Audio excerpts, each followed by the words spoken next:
I'd like to inform you that lunch is ready and being served. However, the sessions will continue as per schedule.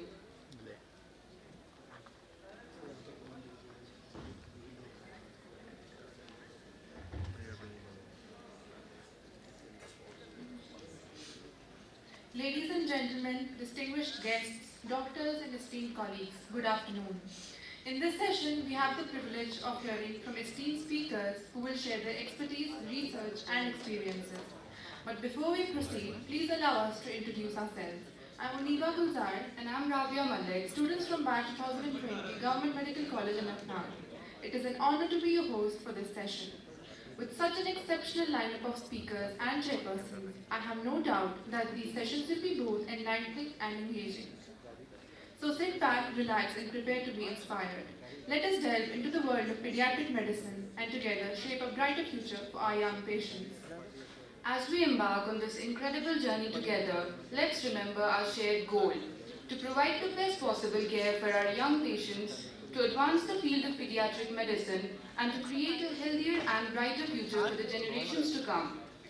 To ensure the smooth flow of our session on Golden Hours Management, it's my pleasure to introduce the chairpersons, Dr. Guru Shran Singh Narang, Professor and Head, Sri Guru Ramdas Institute, Amritsar; Dr. Harpreet Singh, Consultant, Lifeline Hospital, Amritsar; Dr. Shiv Kumar, Consultant, Sakra World Hospital, Bangalore; and Dr. Narendra Singh, Consultant, District Hospital, Ramban. Joining us as our esteemed speaker is Dr. Dinesh Tomar. I request our chairpersons to introduce the esteemed speaker.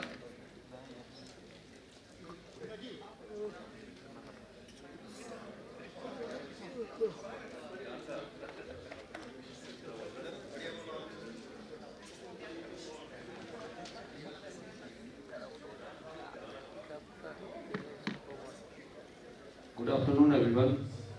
I'd like to introduce Dr. Dinesh Tomar. He is MD, Consultant, Astha Hospital, Rohtak, Secretary, NNF 2021, Executive Board Member, Central IIT 2014 and 2019. He is having more than 10 publications in national and international journals and more than 30 presentations in national and international conferences. We welcome you, sir. Thank you, sir. Thank you, Gutton, sir. Thank you, Harpreet, sir. So I'll be talking on the golden hour of neonatal life.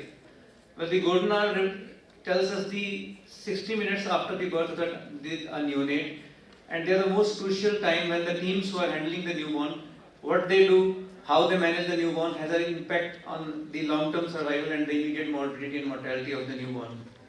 Now, this whole concept of golden hour of neonatal life is borrowed from golden hour management of a patient who is injured and patients of trauma from emergency medicine. Like how you manage those patients, they actually have impact on the overall outcome of the patient. Similarly, it is nothing but a sort of old wine in new bottle. All the evidences which we had about the neonatal care, they have been put in a systematic fashion, in a checklist fashion, and so that we can manage these newborns in a systematic and standardized way. And we label it as the golden hour of neonatal life. So it's a philosophical approach that reinforces communication and collaboration, which means that now we have realized that how the teams function after the birth of the baby, that has an impact on the outcome of the newborn. So it's communication and collaboration using evidence-based protocols and procedures that try to standardize as many elements as possible for delivery and initial management of newborn. So it includes the time when the baby is resuscitated after the birth, then their initial stabilization and transportation of the baby into NICU, and the first few minutes till the first hour of life, what we do to these newborns. So it's borrowed from the golden hour of trauma, and actually in this small 60 minutes, you have to take a lot of complex decisions and tasks must be accomplished. So that is why this is very challenging, the golden hour management of the newborn. And it involves definitive, systematic and efficient care of newborn, starting from stabilization area and then in NICU. The whole concept was mainly designed initially for the care of preterm newborns, but now we know that even it applies for term newborns also, that how you take care of the newborns, even a term stable newborn, after the birth of that baby in the first hour. So actually this is a very big concept, and we'll just be able to have a bird eye view of what all components are there and what all we can do in the first hour of life of the newborn. So this includes starting from antenatal counseling and team briefing, which is actually before the baby is born. Then once the baby is born, we have to resuscitate that newborn. Then one of the very key concepts that we know in the newborn care is delayed cord clamping. Then we know TABC, temperature, airway, breathing and circulation. So you have to maintain the temperature of the baby and prevent hypothermia. You have to support the respiratory system and cardiovascular system. And of course, you have to take care of the nutrition and prevention of hypoglycemia in this period. And as early as possible, in a stable newborn, you must initiate skin-to-skin care and initiate the breastfeeding. Plus, we know that another very important aspect is the prevention of infection. It's always better to prevent than to manage sepsis. Then if a baby has suffered asphyxia, this is the best time, although it is 6 hours after the birth, the best time is to start the hypothermia in the first hour of the life. And then when you are taking care of this baby and when you are cannulating the baby, you must take the appropriate samples. You must monitor this baby in the first hour and record the events. And finally, you must keep the family in the loop. You communicate with the family during this hour, and once you have stabilized the baby, you must get back to the family. These are the basic components which we cover in the golden hour of management of the newborn. So why is antenatal counseling and team briefing important? Whenever we go for a delivery, we must talk to the obstetrician, we must identify the risk factor, and then we brief our team that yes, this is a likely possibility that all complications can arise, so that all the team knows what they need to do after the birth of the baby. The decision cannot be standardized, depend from unit to unit. Suppose somebody is in the periphery, they will counsel the patient differently, and compared to a person who is sitting in a tertiary care center with all facilities, you must take care of your own outcomes, your own how that your unit is, and based on that you counsel the patient. You must take care of gestational age and what is the expected outcome of that unit. You must involve the patients in the decision making. And 3 important things which you should take care when you're counseling the patient is you assess the risk factors, you communicate those risks to the parents, and then let them become a partner in the decision making. Now, if you do a proper antenatal counseling, it has been found to reduce parental anxiety, increase their knowledge, and they become a part of informed decision taking. And that is also increase the rapport of the physician with the family, and the less chances of litigations later on. Then, because it is now realized that whatever resources may be there, whatever facilities may be there, but very important aspect of this golden hour management is how the teams behave, how the teams function in the first hour. So there are certain key behavioral aspects which must be followed by the team. Like you must be aware of your environment, you must use all available resources. Based on the risk stratification, you must be able to anticipate and plan what is going to happen next. You must have a clearly identified team leader who can take care of the baby during stabilization and in the first few minutes in an ICU. The team should be able to communicate effectively. The team in the labor room, the team which is transferring, the team which is managing the ICU. You should have a team and you should delegate the workload optimally among the team members.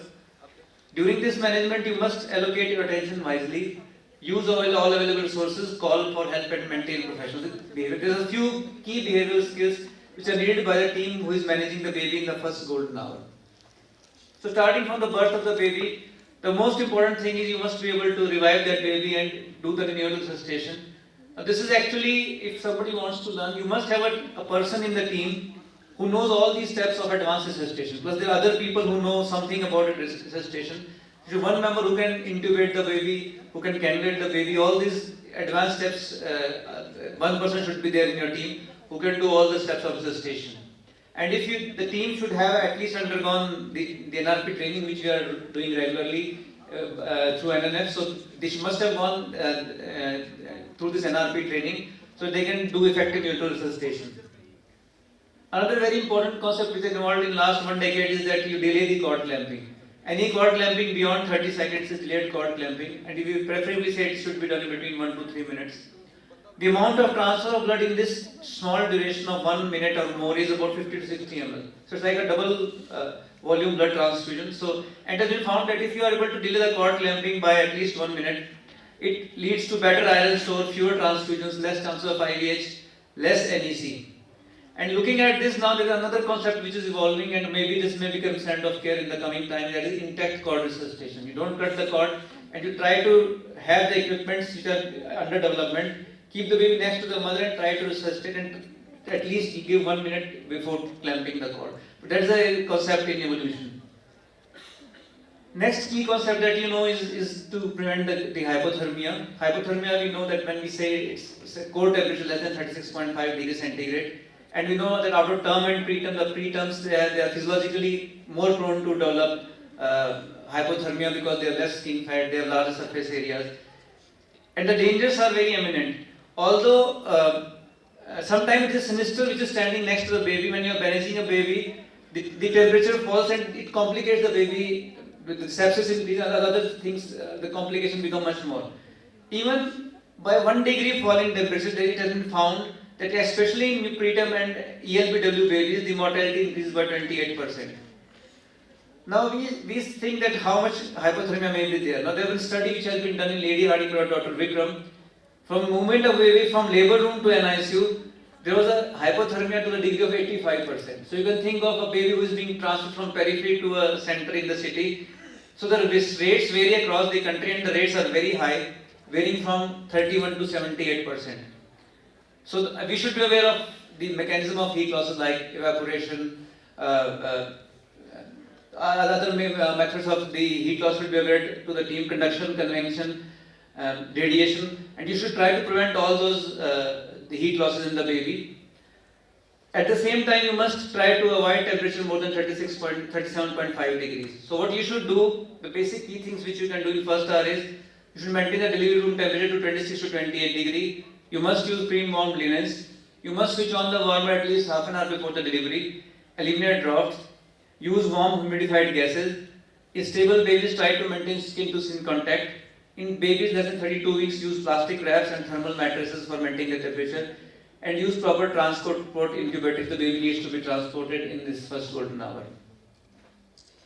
Another key problem which we all face is the respiratory problems. Most of the babies who become sick are because of respiratory complications.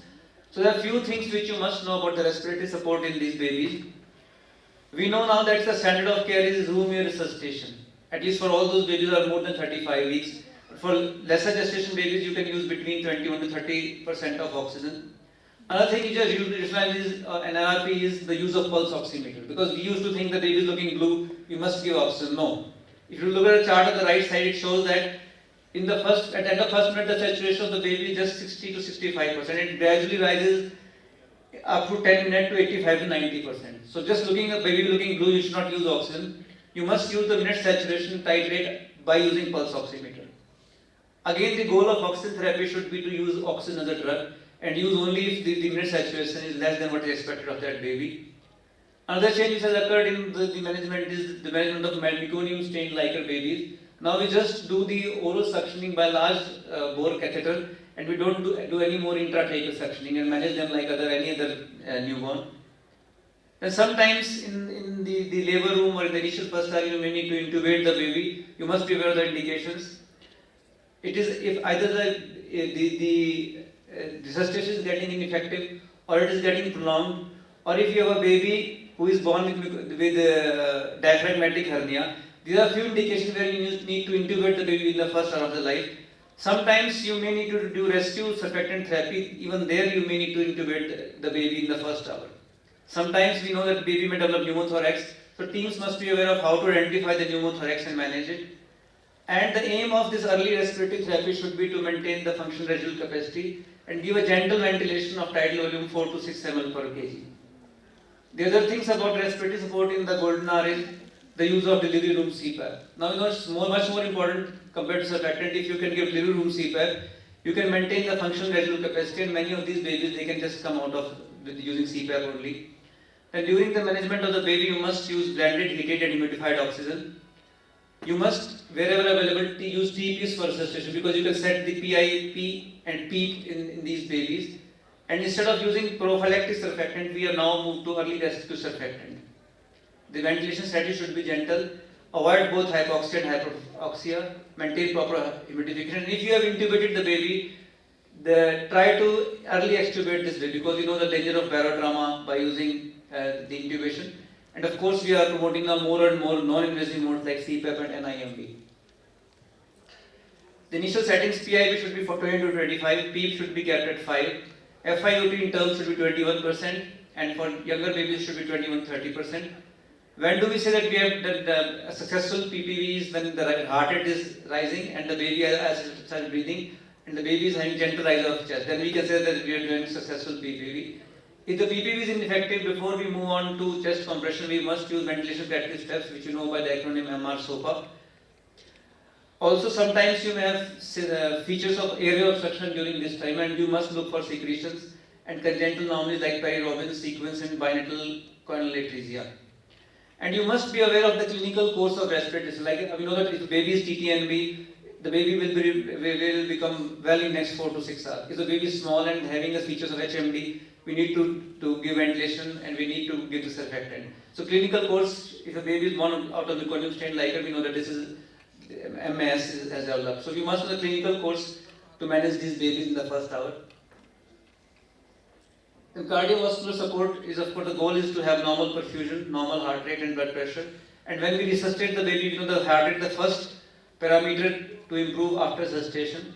And when we manage these babies, usually we have always been using auscultation, but we now know that if possible the center has, we must use the 3-lead ECG during resuscitation to manage these newborns. There are 2 medications which we use in the labor room. One is the epinephrine and the other is volume expanders. So these should be ready and we must know the doses and how to give these volume expander and epinephrine. And another thing which has revolutionized the care of babies in golden hour is more and more centers taken up the functional ego. In last 1 decade, we have seen many of the new our NICU doctors. They have become more proficient in using functional echo, and that has changed the way we are managing the babies in NICU. Then we must initiate skin to skin care if possible and do early breastfeeding. If we cannot do breastfeeding, we should do the NG feed tubing. Feeding and extremely low birth weight baby or baby with GI condition only we should start TPN in the first hour. The starting fluid on day 1 for baby less than 1 gram the amount is 100